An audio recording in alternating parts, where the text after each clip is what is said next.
Hello everyone and welcome to another dispatch from Outpost Omega. The current star date is 47634.44, and today we're going to do a kind of a short video, but I'm focusing on some mail that I've gotten in the past week. And yes, thankfully mail still reaches the outskirts of the galaxy, and I'm very thankful for that.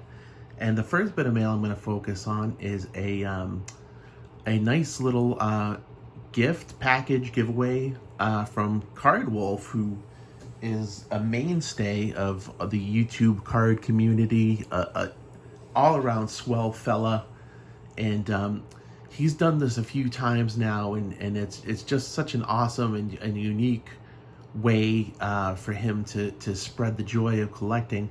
Every time he reaches a 100 milestone in his subscription count, he purchases a baseball card collection from eBay, and he will go through the entire collection on video and offer up any and all cards to his viewers. And I've taken advantages of this a couple times before, and I think it was last week or the week before he just celebrated his 600th subscriber. So congratulations on that, Card Wolf. That's huge. And of course he bought another collection, and as he was going through it, I noticed a few cards that caught my eye. But first I want to focus on this note that he sent. Just a quick note, I did want to open this on camera, but your boy spilled his coffee and I had to yoink and open the envelope pretty quick. But just a great note from Card Wolf here that says, "Sean, thank you for your support and encouragement of the channel. I can't tell you how much it means to me. 600 subscriptions is a number I never imagined reaching, and I couldn't have done it without you.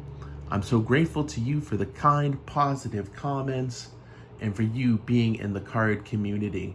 I hope you enjoy these cards and enjoy the channel as well, Card Wolf." And thank you very much, Card Wolf.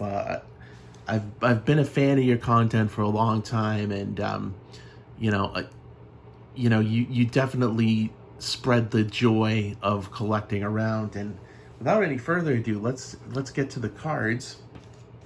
And the cards I was interested in are food issue cards. I don't really have a lot of them. I know I had a boatload as a kid, but I'm not sure whereabouts in my parents' attic my old collection is.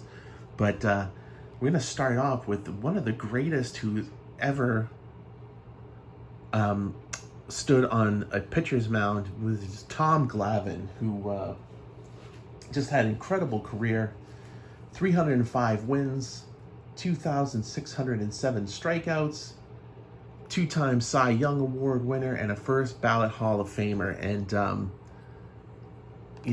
he, along with John Smoltz and Greg Maddux, made up the core of the 90s Braves pitching staff. And those guys were just incredible and dominant. Probably one of the best pitching staffs of all time, in my opinion.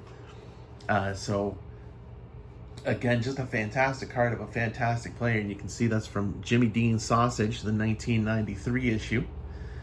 And the next one we have is another GOAT of the game, and that is Frank Thomas. And Frank Thomas, again, had an incredible career. 521 home runs, two-time MVP, a career 301 average, which, to me anyway, is impressive because, as a rule, at least, when I was really following baseball, the power hitters didn't really hit for average. So to retire with a career average over 300 and 500 home runs is pretty impressive to me. So that's definitely a fantastic card to add to my collection. And that one, I'll show you real quick, is from Hostess Baseballs.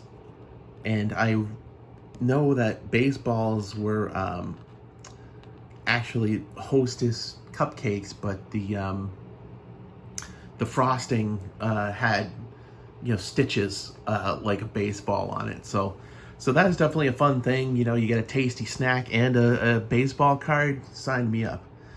The next card, and the final card that the Card Wolf sent me was this 1984 Drake's Cakes Keith Hernandez. And what I found interesting about this is that it's got the exact same back as the 1984 Topps issue, except for you can see the Drake's logo. And as a personal aside, I would have to say that of Drake's Cakes, my favorite are the Funny Bones, which are chocolate-covered devil's food cakes with a peanut butter filling. My favorite. And I'm not going to focus too much on Keith's baseball career, although certainly the highlight was his 1979 MVP award, which he shared with Willie Stargell. And I do have a bit of a complicated relationship with members of the 1986 Mets World Series champion team, being a Red Sox fan. But you know what I get a kick out of with Keith Hernandez is his 1992 appearance on Seinfeld, which he played himself, and he was dating Elaine Benes, and I have to say that any celebrity pro athlete, if they can make fun of themselves, if they don't take themselves too seriously, that is very endearing to me. So, you know, even though I couldn't really root for him as a member of the Mets, you know, I thought he was hilarious on Seinfeld, and you know, definitely fun to see him in that. And if you haven't seen the Seinfeld episodes with Keith Hernandez, they're pretty funny. I would recommend tracking them down on whatever streaming service Seinfeld is currently on. And he also appeared in the highly controversial final episode of Seinfeld as well. But we're going to stay in the TV zone for this next one. And this is a pretty cool one that I wasn't even aware existed. And this is the actor John Savage, who shares a very similar sounding name to mine. I'm, of course, Sean Savage. And what prompted me to pick this one up was I saw that his birthday fell just a few days after mine. So I thought, the name's close, the birthday's close, why not? So I hopped onto eBay and picked up this Bad Larry. And, you know, John Savage is an actor who I feel like if you've watched anything, you've probably seen him. He's been in some incredible motion pictures: The Deer Hunter, Hair, The Godfather Part 3. He's also done a lot of television work, including The X-Files, Law and Order, the recent Twin Peaks revival show that was on the air a few years ago. But this one is going to focus is from his appearance on Star Trek. He was in a 2-part episode of Star Trek Voyager called Equinox, and he played Captain Rudy Ransom of the USS Equinox, who they found themselves in a similar predicament to the Starship Voyager, stranded in the Delta Quadrant. However, they were using far more dangerous and far less ethical means to try to get home. And Equinox regularly appears on lists of not only the greatest episodes of Voyager, but also the greatest episodes of Star Trek, and I tend to agree. And again, wherever you get your streaming Star Trek, I would highly recommend that you check out the 2-part episode of Voyager called Equinox.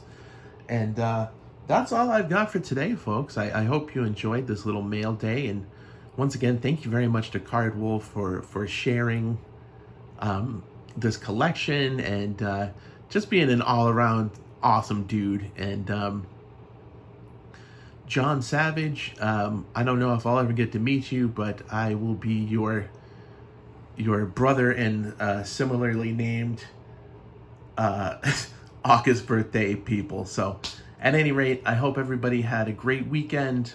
If you've got today off, I know today is Labor Day. Enjoy that, and I will see you all again next week.